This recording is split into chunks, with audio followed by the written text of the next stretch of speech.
Hi everyone, welcome to FilmDirt. Now this is a weepy of a film, isn't it? It gets me every time.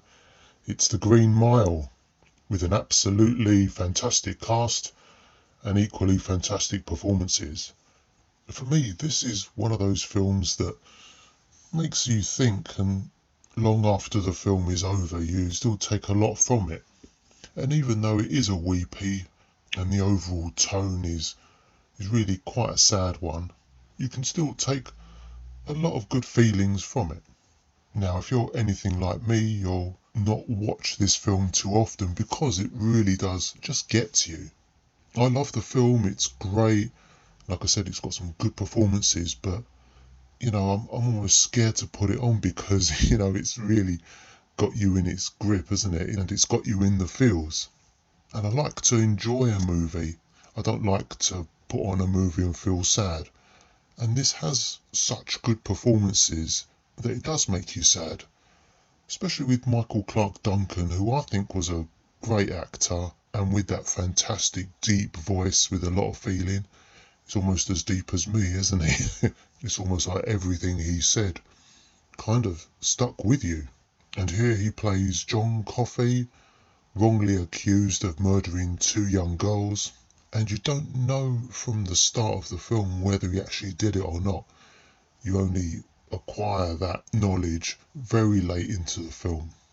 And I didn't see it coming. I maybe thought possibly he did kill them, but was possessed or did it by accident, and we don't quite know the reason. Because it's established that he's a simple man and maybe can't articulate everything he needs to say, so you couldn't really get the information out of him, or he couldn't really defend himself very well. But once you find out it wasn't him, it made me angry at the justice system, where I'm sure it's happened many times where someone's wrongly accused and wrongly put away for so many years. And we keep hearing this news now and then where new evidence finds them innocent. Some people getting out of prison and makes you really depressed thinking that people can be put away for so long and their lives are horribly wasted just because of a wrong verdict. Again, all the performances are great.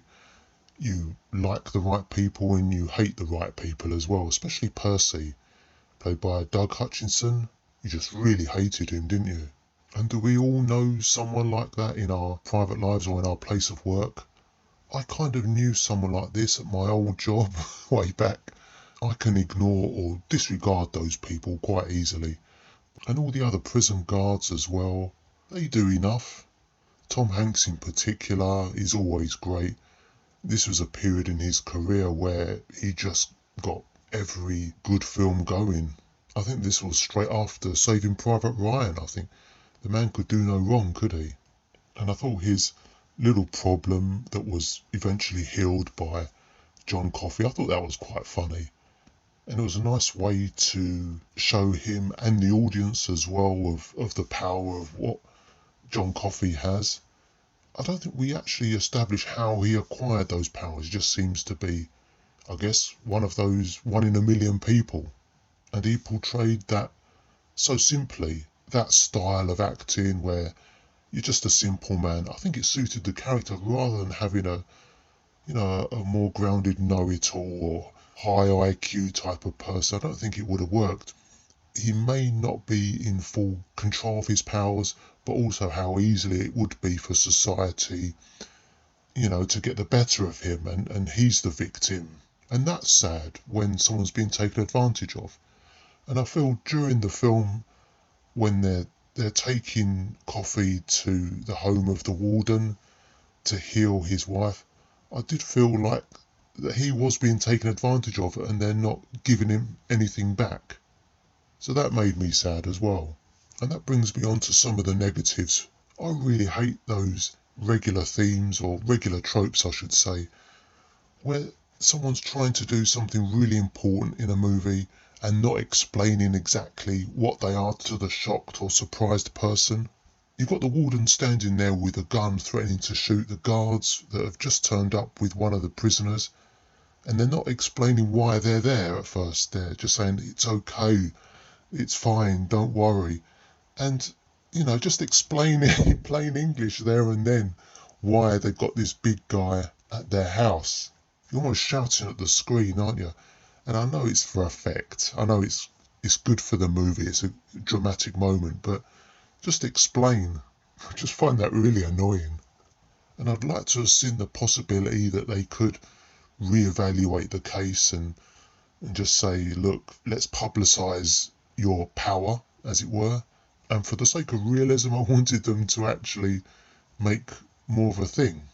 Surely a man of these abilities to heal people really didn't kill 2 children.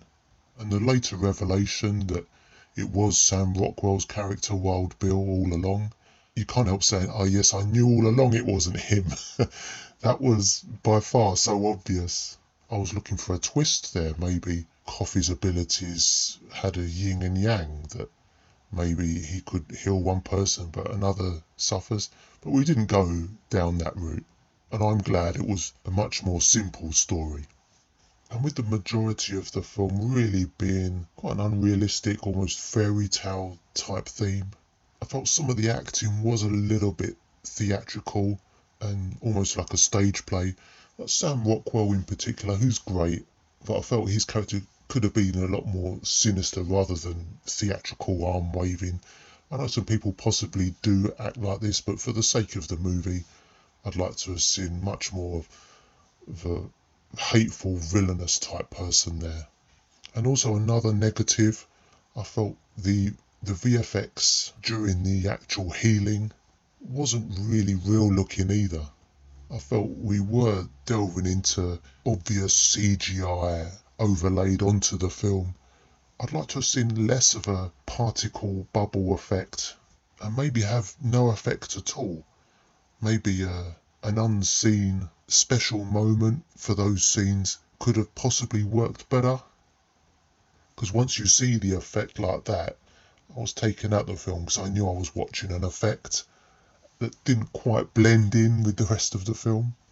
So maybe it would have been more of a wondrous moment if we didn't see what was going on, but we saw the effects afterwards of the healing. And also, I did mention it a little bit earlier, where I'd like to have seen possibly the re-evaluation of the case, that he could be found innocent. Maybe that's me looking for a degree of hope, but we never really got it. The inevitable was going to happen regardless of what John Coffey did. But if we had the possibility of re-evaluating it and then maybe failing, was that an angle they could have gone down? Maybe not. It would have been a really long film then. I think it was 3 hours, wasn't it? And I think that's long enough just to get through the simple story that was expanded enough already. We got a lot of backstory at the start of the guards. They did take a long portion of the film, and also some of the inmates as well, especially with the mouse. Is it Mr. Jingles?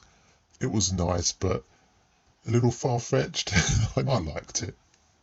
So then that takes us to the end of the film, where we saw an epilogue of what happens to Tom Hanks's character, Paul.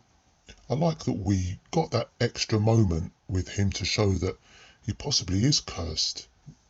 And I love that they used a different actor to show the much older character.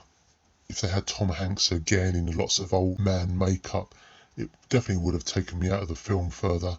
It didn't look like Tom Hanks, but the character was definitely there. And Dabs Greer did a great job. So, what a great film. And damn it, it gets you, doesn't it? I wouldn't put it up there as the greatest film I've ever seen, but it is up there. I'll give it 4 stars because I love it for what it is. A very simple story with a great cast, especially the great Michael Clarke Duncan. Especially the part where he says he wants to be executed because he hates the evil he's seen in people in this world. Damn it, it gets you all the time, doesn't it? So, thanks a lot for revisiting this film with me, and I'd love for you to join me again for the next movie chat.